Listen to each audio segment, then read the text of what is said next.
Hey everybody, and welcome to the Owner's Box. Whoa, I'm Whoa. Billy Cox. Michelle, you just sat up for some reason, but she is here looking absolutely splendid tonight, and we don't even have a guest. So, It's I mean, just for you, Billy. It's just for you. I don't believe it. I know where you're going. You're going to see Hamilton.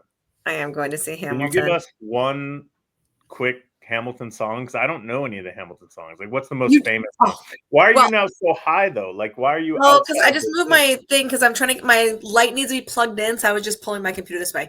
Okay. So like everyone knows, I'm not throwing away my shot. I am not throwing away my shot. And I'm just like my country. I'm young, scrappy, and hungry. Right? Wow, Yeah. that was great. But at the beginning, it's like, pardon me, are you Aaron Burr, sir? Well, that depends who's asking. Oh, sure, sir. I'm Alexander Hamilton. I'm at your service, sir. I have been looking for you. I'm getting nervous, sir. Anyway, okay. So you know the whole thing. So good. It's so So good. who is going to Hamilton? Myself and Christina Bays and our boys. So I took Olivia to Hamilton last year, like last summer, and Spencer really wanted to go, but he was still a little young for Yeah. it, and like I don't know if he would sit through it and everything, and so I didn't take him. Subsequently, he has watched the movie on Oh, Disney Plus like 10 times. He knows all there's the a Hamilton songs. movie? Well, like so during COVID, they shot like the stage Oh, I got performance, you. and so I it's got on there. So you. he has watched it. He knows all the songs. He gets up and dances, and he really wanted to go. So when it came Amazing. back around, I've got tickets. Mom of the year. Hardly, it's very selfish on my part. I was just You thrilled to look get to all go dolled again. up. Like you look so, I mean, you're the makeup and the hair, you're ready to go.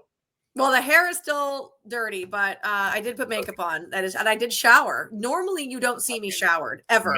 ever. I mean, your face looks amazing right now, I have Well, to say. thank you, Billy. That's so All right, so nice. How this was is one. golf with my lovely Brett Jones? I had a great day of golfing. I played with Brett Jones, Chapman Hopkins, who is our Mhm. lawyer and one of the biggest equine lawyers in Lexington, Kentucky, and with a gentleman named George Hills, who has a big time horse insurance company, and he has offered to sponsor the show.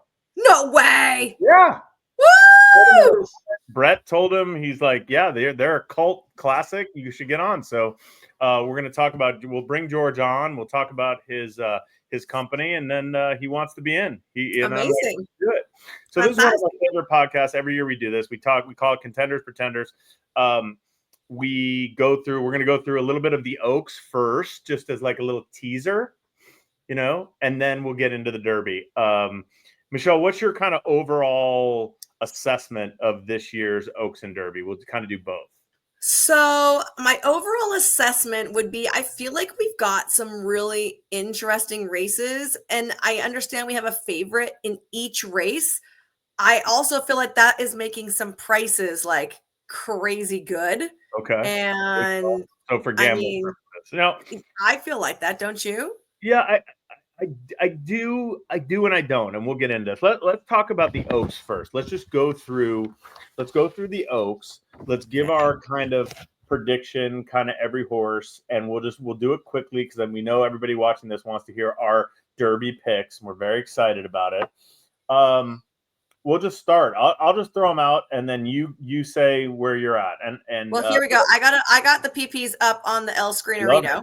I love it. All right, early on. This is Sappy Joseph. This is C2 Racing Stable. They've had a great year. They are White Abario, Team White Abario, 30-1, Edgar Zayas aboard. Any chance for early on? I wouldn't say she's without a chance, but I prefer a couple others on top. I mean, instead of her, right? Like if she Who's like won, you'd be like, possible okay, shot she's killer? got speed from the inside, which Right. is great for her. Yep. I thought that she showed a lot of determination last time. I don't think that she's going to be on the lead because I feel like she was there because they went slower and they're not going to go that slow. So she could be farther back than maybe you anticipate. If you loved her, I wouldn't talk you off. I just am not in love with her. Is that Okay. fair? I agree.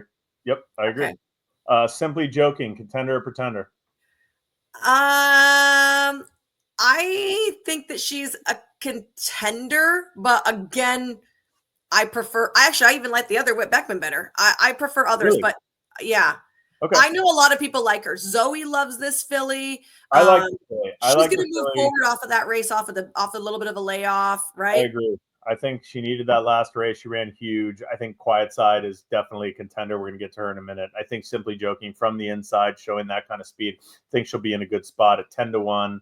I could not tell someone not to use this filly. Fondly. I agree. I would not tell you not to use her. I just like others a little bit more, but especially if she stays near 10-1, which I don't think she's going to be, she's really interesting.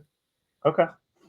Fondly 20-1. I read Ortiz. I don't know if you ever heard of him. Grand Motion, Eclipse Thoroughbreds, and Mataket, both with huge weekends ahead of them. She's 2 for 2. She's unbeaten. Does she have a chance in here? I think for me, she would really have to step up. Look, she has lack of seasoning. I don't think she beat very much. For me, I'm Pretender, right? Like if we're going just straight up one or the other. I agree. Bred by Brereton Jones. Brereton Jones. I don't know if you ever heard of him. I'm just kidding. I love this horse. This is the other Whit Beckman. This is Ben Curtis rides Drexel Hill 30-1. Comes off a win in the Busher at Aqueduct. That was in March. Hasn't been seen since. What do you think? I actually like her a lot. It took her a bit to break her maiden, but to me, that gave her a lot more racing edge and experience over, horses like Fondly with only 2 starts under their belt. Things have to kind of go her way, but I think that I've seen way worse 30-1 shots. I think that she'll like the added ground. I'll bet $1. I'll take the other Whit Beckman. Okay, Beckman to Beckman. I got to write down all our bets so that we can keep this straight. Here we go. I'm taking Simply Joking beats Drexel Hill. All right. I mean, to be fair, I should get odds because I'm 30-1 morning line. You're 10. Yeah, you get 3-1. Okay. All right. Quick kick, Tom Amos, a Mackenzie filly with Alberto Raspoli. You're going to hear his name a lot this weekend. Greenwell Thoroughbreds. Quick kick, 30-1. Comes off a 4th place finish in the Fairground Oaks. Michelle? Pass. Okay, moving on. Ballerina de Oro. This is a Chad Brown, Flavian Pratt. I don't know if you ever heard of those two. Rodeo 26% clip here. 10-1 on the morning line. Comes off a game win over early on in the Gazelle. Ballerina de Oro. Michelle? I'm going to say she's a contender. It took him a while to get her off the grass and on the dirt. Since they've moved her on the dirt, she's been really good. We still have to contest with like a 2-turn scenario here, but the way the track was playing today at Churchill, I expect there's going to be some moisture in the track. I think forwardly placed is better. I think she could be a little bit more forwardly placed than some of the other horses we like. She gets off the rail, which I think is a bonus. If she's close to 10-1, I think she's playable in here. So I think she's outside fringe player. How about that? I like fringe player. I like fringe player for her. I agree. I think fringe player. Hey, what's up? Hi, Olivia. How are you? I think fringe player. She's a little slow on the numbers. Okay. You have to respect Brown and Pratt, and that's kind of puts you a little bit over the edge. But I didn't like the way she kind of lugs in the stretch and kind of she's still a little green, but. So I'm not a huge fan, but I could see her maybe hitting the try. Lara, she's kind of the now horse. Mark Cassie, Dylan Davis, 6-1 on the morning line for Tracy Farmer, who also bred this filly. Comes off, she's won 2 out of the last 3. Comes off a huge win in the Ashland wire to wire, which was grade 1. Ran huge that day, and I've heard Mark Cassie say we're going to the lead. So if anybody wants to go with us, that's fine. We're not pulling punches. She's not fast enough to go to lead, is she? I'm just saying that's what I've heard Mark Cassie say. I guess when she went 4.5 and when she went 5.5 furlongs and ran second at Churchill, she went 44 and change. So I guess she is. She went 47-1 last time. She went 47 3 times before and had the lead. She'll be close to the pace. Does she have a shot in here? Yes, I love her in here. Actually, you love her. I do. I think she's been training really nicely. Here's the thing. She's a daughter of Street Sense, Derby winner here at Churchill. She already has experience over the track at Churchill, including a stakes win, which not everybody has. She has just enough racing experience to be dangerous, right? She's got 9 races on her belt, 4 victories. I mean, she's super consistent. She's won races at Keeneland, at Tampa, at Churchill. I mean, this filly's done everything right. She's been training super well. I love her. Okay. Lara from Michelle. I would say contender too. I think she's a must use if you're playing exotics, especially like pick sixes and stuff. I think she has. Hold on. Quick pause. Hold on. My cowboy is in here, and I got to tell him to get Cowboy. dressed. Hold on one sec. That was a Spencer break. We're going on to Spencer break. 5G for Gatsa Stables. George Weaver, Manny Franco, 12-1 on the morning line for 5G. Michelle, what say you about 5G?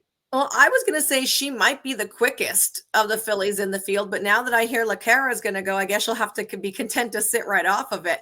I prefer others. She's fine if you like her. I mean, I'm not going to say you're crazy, but for me, she'd have to step up to win.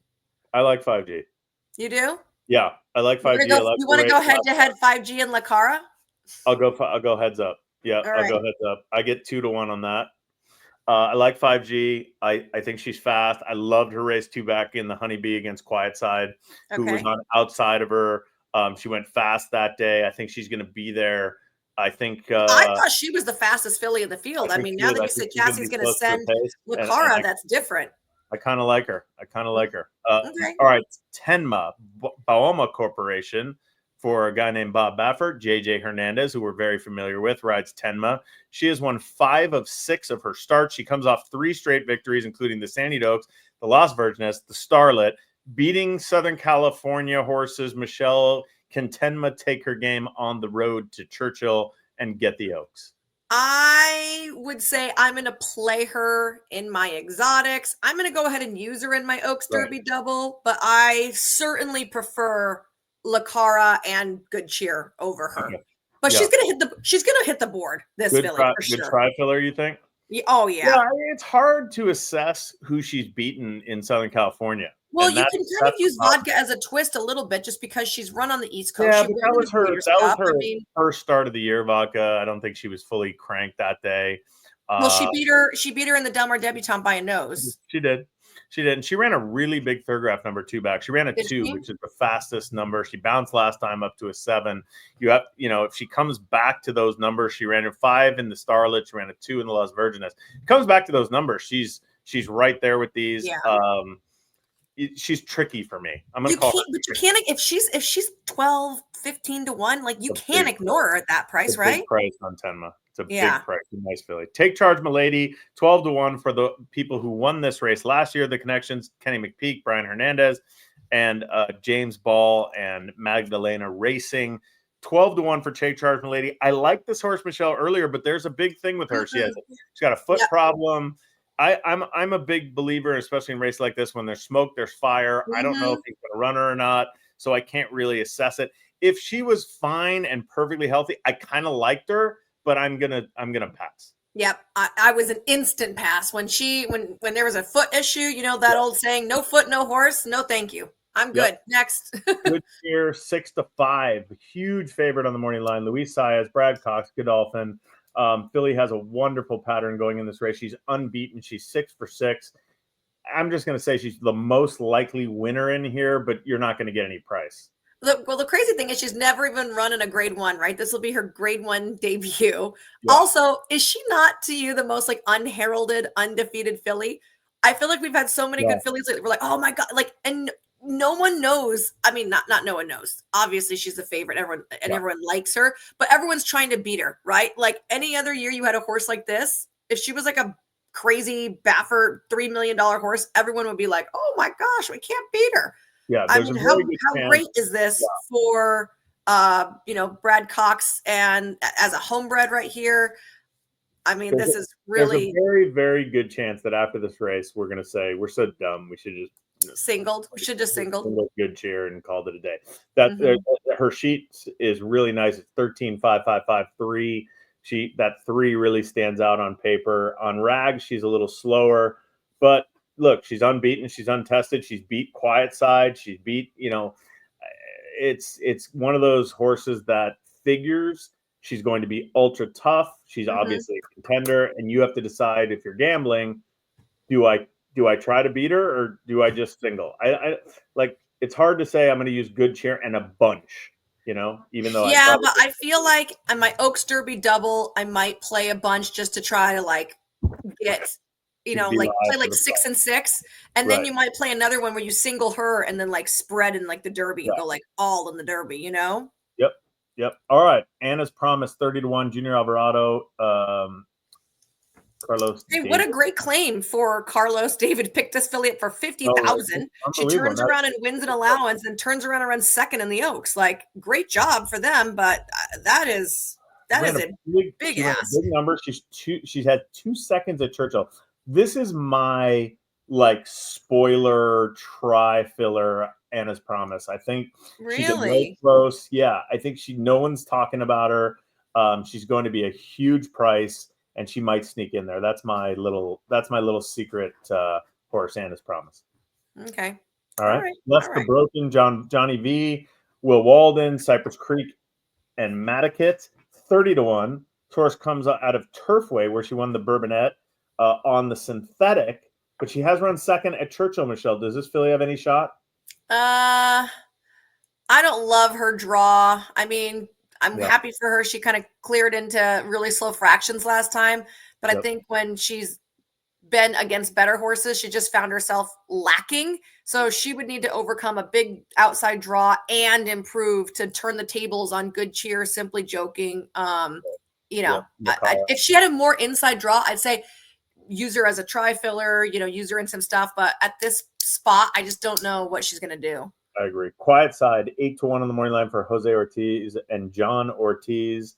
Shortleaf Stables, bred and own this daughter of Malibu Moon. She comes off a win in the Fantasy. Before that, she won the Honeybee. This filly's improving. She has good numbers. She's drawn way outside. But if you remember a couple years ago, the filly that was 14 that we really liked, the gray filly, won from the 14 hole. I don't remember her name off the top of my head. It could be the 7 Coors Lights I've had. The Shirley Stable said that they were not unhappy with her draw because she has won from the outside of a big field before, right? She's run from 11 of 11 or 11 of 12 and 13. Yeah, she won the Honeybee. So she has been out there. Filly's very live. She's very good. It's going to come down to the kind of trip and how much ground Jose can save. I think the post knocks her out of win contention and sticks her firmly underneath. And if she was post 8, I'd say she wins. She could. She's definitely a contender. I don't think we should throw her out. But if you go back to the Goldenrod, and everyone should watch that replay, Good Cheer kind of handed it to her that day. I think Outside's a better filly now than she was then. But Good Cheer still has the advantage. So basically what we're saying is, if you want, we gave you some prices, but Michelle's very high on Lara. I like 5G better than Lara. We'll see what happens there. Good Cheer, obviously a logical horse in here. Quiet Side should run well. And Tenma, I think Tenma's really the wild card in here at that kind of price. 12 or 51. I think, I always say, who's she beaten? And I just think California might be a little weak, but she is 5 for 6. She doesn't like to lose, and distance doesn't seem a problem for her. So that's our Kentucky Oaks preview. Let's get to the big race on the weekend, Michelle. It's called the Kentucky Derby. It's grade 1. It's $3 million. I've heard of it. $5 million. I'm sorry. It's a mile and a quarter on the dirt. We have a field of 20 lining up, possibly 21. Do you think Beza gets in? Do I think Beza gets in? Last 6 years, there's been a scratch. Yeah. I want to say I feel like he does get in, but I also – and look, I understand they want to be in the Derby, right? People want to be in the Derby. I wish they had waited for the Preakness and run him in the Preakness. He's green. He's going to be on the outside. I just feel like they would have been better off waiting. But, hey, you can't blame people that have Derby fever. No. You want to go horse by horse again? Let's do it. All right, here we go. Citizen Bull for the Avengers. Yes. Baffert, Martin Garcia. This was the 2-year-old champion, won the Breeders' Cup. Juvenile won the American Pharoah, multiple grade 1 winner. Kind of just didn't appear ready for the San Diego Derby. Draws the rail, which I think is really key. And if he breaks, I don't think there's any secret that this horse should be in front. Do you? No, I mean, look, for a second, if the post positions had been a little more reversed, I think Mike Smith was pretty keen to send Rodriguez. But with Citizen Bull drawing the rail, there's no shot, right? They're going to run out there. And a lot of people might think he's just going to stop. You know what I mean? And they just might let him go. And Bob Baffert on the lead is dangerous. This has Medina Spirit sniffing all over it. It kind of does. It does smell a little Medina Spirit. He's 20-1. I don't think he's going to be 21. I think there's a lot of wise guys who like Citizen Bull. He's kind of been the horse that's kind of turned heads out at the track. Well, anytime you work 58 and change week of, I guess people are going to like it. But I thought Publisher was less odds than him, but I guess they've adjusted these odds. So Citizen Bull, I think, is so playable. So playable at 20-1. I agree. I don't even want to call him a contender because I think like we said, he's the wild card in here. I think he's like Tenma. I think the Baffert horses are all wild cards. And I think if Citizen Bull gets out on an easy lead, now the question is, there's plenty of speed. It's not a question. Yeah. You have Citizen Bull. You have Rodriguez, who we're going to get. You have Owen Almighty, who drew 20, right? You have East Avenue, who appears like he needs the lead. If those four go and they would go 45 and change, it's donezo for all of them. So that's your handicapping puzzle. So yeah. Neoquist, 30-1. Pratt, second call, Sappy Joseph, C2 Racing. Any chance for Neoquist in here, Michelle? I think he's a pretender. I'd agree. Final Gambit, the 3 for Cox and Machado, Juddmonte. This is Cox's only shot. I love Tappan Street before he got hurt. I feel badly for the whole Cox team. 30-1 on the morning line, comes off a really good win in the Jeff Ruby Stakes, which has proven to be a pretty good prep for the Kentucky Derby the last couple of years. Michelle, does this horse have any shot? He really improved that day. Pretender. Okay, pretender. What do you think? I think pretender. Okay. to get your vibe, you know. Rodriguez, here's the Rodriguez, awesome winner of the Wood Memorial, went wire to wire that day. Mike Smith, he's, you know, Money Mike, Baffert, Avengers, 12-1 on the morning line. Does Citizen Bull just kill Rodriguez, or does Rodriguez kill Citizen Bull? What happens here? I mean, we certainly are going to have something happening. I mean, if you're Baffert, you have to have like a plan A, B, and C going into this at this point, right? You throw the break, right? Yeah, because they can't just go head and head. I don't love Rodriguez. I think he got a really easy trip last time. I'm not, you know, I think Grande is okay. I think Grande got a big number because he was wide that day. I'm not a big Wood Memorial race fan. He did put up a big number. Rodriguez has run well. You know, when he broke his maiden, he beat Baeza by 7 lengths that day. I don't know. I'm not a Rodriguez fan. I am also. I think he's a fringe player. He could pick up a piece, but that's it for me. Okay. American Pastime, BC Stables, the legend, Wayne Lucas with Nick Juarez, 30-1 on the morning line. This horse all of a sudden came out of nowhere to win the Virginia Derby by 7. He was awesome that day. Ran a 1 on Thoroughgraph. Michelle, he's by Justify, $750,000 purchase. This is not no cheap yearling or anything like that. Do you think American Promise can be? I think he's a pretender, Billy. And now I will say this: if they get a lot of weather, he might be a move up in the mud. In the mud, okay. Admire Daytona, the Japanese horse. Wait. So what do you think of him? Pretender? Yeah. Okay. Japanese horse, Admire Daytona. Pass for me. I prefer the other Japanese horse. I agree. Luxor Cafe, 15-1 in the morning line. I think he might get bet a little bit. I think he might be sneaky. I just find him a little. Here's the thing. I'm going to say this right now. The Japanese will win the Derby very soon. 1 year. I don't know when. It should have probably been last year with Forever Young. I think this is a fringe player. That's a good way to put him. Yeah, fringe player. All right. Journalism. He has a legit shot, but 3-1 on the money line is Journalism for Eclipse and Bridalwood et al. Mike McCarthy, who doesn't like to be called Whitey anymore. Alberto Raspoli. I bet you if he wins the Derby, you can call him anything you want. 4 for 5. He's won 4 in a row. Broke his maiden, won the Los Alfred, won the San Felipe, was an impressive winner of the San Anita Derby. He's 3-1. I mean, for me, I'll start this. The only thing turning me away is the price. Yeah? Yeah, I think Journalism is really good. From all the reports I've heard this week, everyone. Yes, he has looked sensational. I love the fact that Michael opted to push his work a day when the track was better and everything. I mean, this horse could not look any better. He could not train any better. He has upside. I mean, for me, the biggest problem is like when he runs, he does that like suck back on the turn kind of move where it looks like he's toast. Yep. You cannot do that in the Derby. Yeah, You that can't. very much scares me a lot. I don't think you can leave them off your tickets if you're at all spreading. But I do understand if someone said to me, "Hey, I'm not taking 5-2, 3-1, 2-1 on in a 20 horse field uh, Mm-hmm. with a horse that comes from off it." But I do think he might sit the right trip, and I think He's Raspoli got knows a beautiful really draw. well. He's got a great draw. There's speed all over the place. He can just tuck in, save some ground, and if he I'm like you. We have talked about this ad nauseum on this show. At the 3 A's pole of every single one of his races, I thought he was going to run last. So then he gets clear and he just kicks it into this other gear. And if he does that, he's going to win. I mean, I think he's got that whole stretch to be able to find his gear. I think he's the best horse in this race. I think he's absolutely a contender. I think people just have to say, am I willing to take that price? So, Billy, if you're planning to pick 6, Yeah. would you single or leave off? I would leave off. Okay.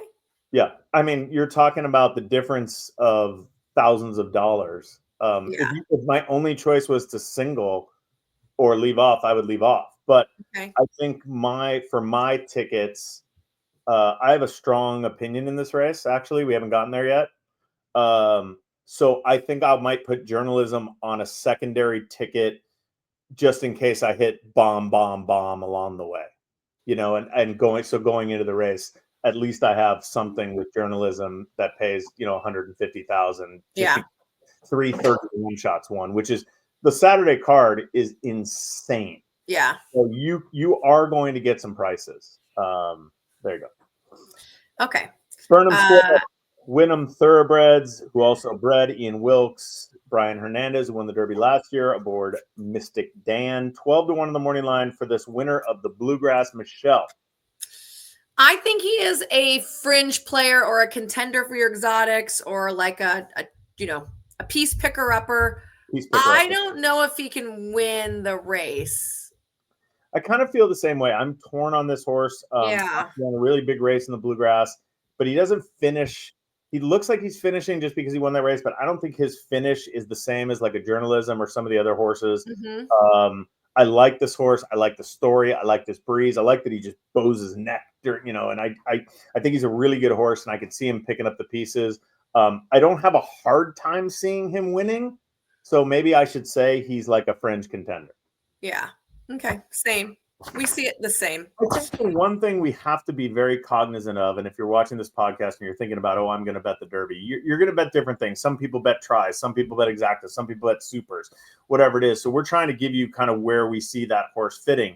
I think, but what you have to be really, really understanding is the best horse doesn't always win. And you look at cases like Rich Strike. You look at the trip Mystic Dan had last year where he just snuck up the rail. You look at, you could go back through history. So it's all going to come down to that trip that some horse can get. And that's going to determine the winner. So we can say this till we're blue in the face and handicap this, but that day, that trip, how fast they go early, how wide you go around these turns, all those things come into play. Grande, Rapoli Stables. I've never heard of Mike Rapoli, but I hear he's a big owner. Todd Pletcher, Johnny V, 20-1 on Grande, ran a huge second while wide in the Wood Memorial to Rodriguez. I feel like Grande is kind of like a little wise guy. I like Grande. I'm going to use him in pretty much everything. I think he is going to be there. I, again, don't know if he's good enough to beat journalism unless he gets like a killer trip, but I feel like he ran really well last time. He's got tons of upside to him because he only has 3 races under his belt. I think that what we've seen from him has been kind of like a constant improvement. I think from watching his races, it's clear that he wants to get the 1.25 miles. And he's not like a flashy horse. I think he's a grinder. And I think a grinder could maybe get it done at the Derby. Okay, Grande. I'm in a pretender. I'm not a big Ooh, really? No. I have a question mark next to him on my form. I just don't know. All right, I like it. Mohawk. This is Whit Beckman again with Ramos for 2-8 Racing, Berry Family Racing. I think this is the Jason Worth horse, if I'm not mistaken. Ran second in the Jeff Ruby, 30-1. Michelle? Pretender. I agree. East Avenue, he was all the rage after his first 2 starts. Then he stumbled in the Breeders' Cup Juvenile. He came back to good form last time in the Bluegrass. He's 20-1 for Godolphin, Brendan Walsh, Manny Franco. Interesting horse. He's speed, and there's going to be speed. How do you feel? I just feel this type of horse that if he doesn't get the lead, he doesn't really run. Yeah, and look at now he's kind of outside, and we know the Bafferts are going to go. Is he fast enough to run Citizen Bull to his feet? I just don't think so. I want him to do good because I've been a fan of his. But he has to step up. Now that being said, if he does decide to go, and he has the Bafferts to his inside, he gets that tactical spot. So if he's cool to sit outside, that gives him a lot more kind of play. I just don't know if he is as effective when there's horse in front of him at all. I agree with everything you said. Publisher, Gus King and the Estate of Brereton Jones. How about that? Bred by Brereton Jones. Very nice. Very nice. Irad Ortiz, 30-1 for Publisher. He kind of also feels like a sneaky horse. He's a maiden, by the way. Just so people who listening to our podcast don't know, he's never won a race before, but got so many points by running second the Arkansas Derby, ran fourth in the Rebel. Michelle, do you give Publisher any chance? No. Okay. Here's my problem with Publisher, besides the fact that he's a maiden, right? I mean, he's brought some great horses here and hasn't been able to get it done. Now you want to have this maiden get it done. He's going to be the wise guy horse, right? Everyone's like, oh my gosh, he works so good. I have played this game before. I think it's Ben Asmussen horses like the last 3 years because they look so damn good and they train so damn good. People just think they're going to step up and do something amazing, right? I agree. So for me, no. But we're rooting for Brett. Well, we're rooting for Brett. We're rooting for Steve. I mean, if he wins, kudos. I just can't. I have to spend my money elsewhere. I agree. Steve Asmussen also has Tistastic, 20-1 Joel Rosario. This is the winner of the Louisiana Derby. Late runner by Tiz the Law, who actually almost won the Kentucky Derby in September of COVID. Michelle, Tistastic, does he have any shot in here? I'm going to say pass. I didn't like him in the Louisiana Derby. He ended up winning, but I could not talk myself onto him that day. I can't talk myself onto him now. All right. Rendered Judgment for Bakari Racing Stable. Kenny McPeak, Julien Leperoux. He is 30-1 in the morning line. Comes off a 5th place effort in the Bluegrass. I mean, again, for me, he's a pass that McPeak was originally going to pass on this race. Yep. And then Dreamwalking Stables, the state of Toby Keith, all of them wanted to get this horse into the Derby because it looked like he was going to make it in. Great story. We are Toby Keith fans. It would be super cool. But he has found himself lacking on multiple occasions against these type of horses. I don't like American Promise. I don't know if I can love Render Judgment when American Promise handily defeated him. Coal Battle, 30-1. Lonnie Briley, one of the greatest stories in Kentucky Derby history. Vargas rides, Norman Stables, LLC. This horse won 4 straight, including the Rebel, then was defeated in the Arkansas Derby. Thought he had a good trip that day behind all that speed. But does Coal Battle have a shot, Michelle? My heart says I want him to do really good. I do too. I would love for him to do really good. I do too. I don't know if he wants the 1.25 miles. I know. To be quite frank with you, I hope he wins. I'm really rooting for Coal Battle. I will be rooting for him, and I'm going to put him on tickets because I want him to do good. I don't want to just root for him and not be there. But pedigree wise, I just think that he's up against it from I feel like Sandman is kind of a track lover horse. I think people are talking about Sandman. Mark Cassie, Jose Ortiz, 6-1 in the morning line for DJ Stables, our good friends. St. Elias, West Point. It's owned by the kid who was on our show. $1.2 million purchase from my man Tom McCrocklin. Ran huge while winning the Arkansas Derby. Comes from well off of it. Sandman, Michelle, can he get the job done on Saturday?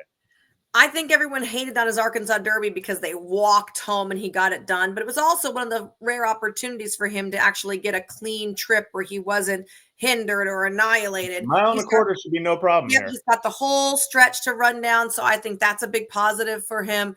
I'm absolutely going to be using him on my tickets. I don't put him on top just because he is drawn out here and he's a come from behinder. And to me, historically looking at derbies, I feel like you have to be close by the quarter pole, right? Yeah, and this horse, I feel like, is not going to be close until they turn for home for some reason. I would agree. He's very Sierra Leone-esque, right? Yeah. Who almost won last year. Yeah. Sovereignty, 5-1 for Godolphin. Bill Mott, Junior Alvarado. This horse comes off a 2nd place finish in the Florida Derby. He won the Fountain of Youth before that. Michelle, what are your feelings about Sovereignty? I think he's a contender in here. Certainly, he had that wide outside draw in the Florida Derby. And while he's wide out here again, it's a lot different configuration. He'll have the length of the stretch to kind of find himself a good spot where he can still stay clear. In Florida, you're 2 strides from the turn at that point. And I think he was just really up against it. I think he can move forward off of that effort. He's going to be reunited with Junior Alvarado, who knows him really well. So for me, he's a solid contender. This is my horse. This is your horse. This is my horse. I'm right. banking it all on Sovereignty. I love both of his Ragozin and his Thurgraph patterns. I kind of like that he's outside to kind of avoid any traffic that might be going on inside, even if he has to lose a little ground around the first turn. I think he doesn't have to be, 13, 15, 17 lengths back. He might be 8 lengths back or 10 lengths back. I think he gets a good trip. If he gets a clean trip, I think he's the best horse in this race, and I love Sovereignty. So you think he's better than Journalism? I think he can beat Journalism. Okay. That was my pick. All right. I like it.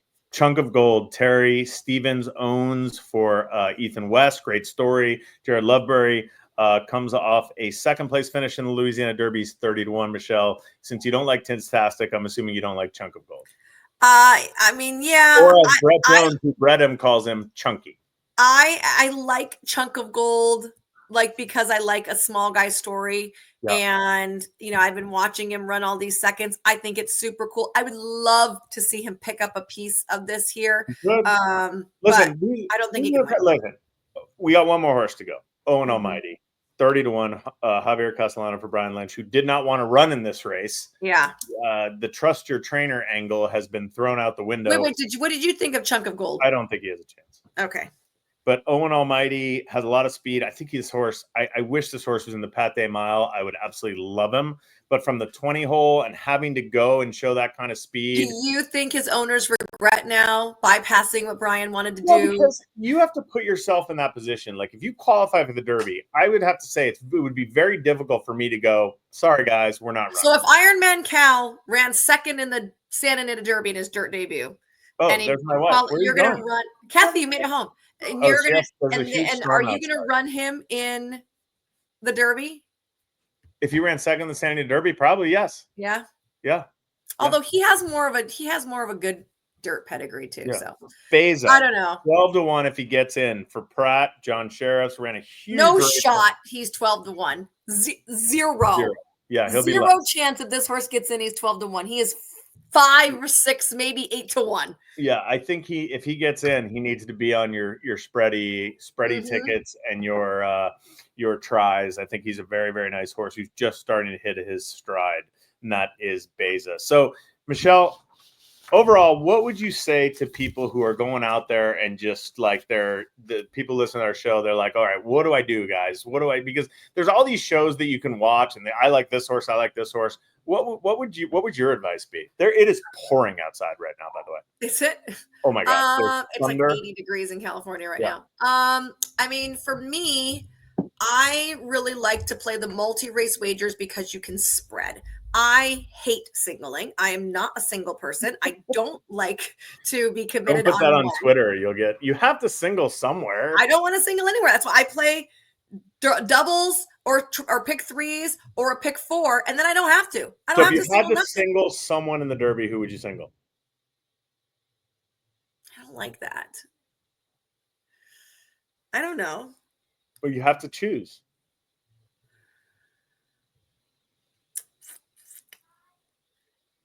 Crap. You already know mine. I would single Sovereignty. Yeah, Sovereignty. You'd single Sovereignty. I really like this horse. I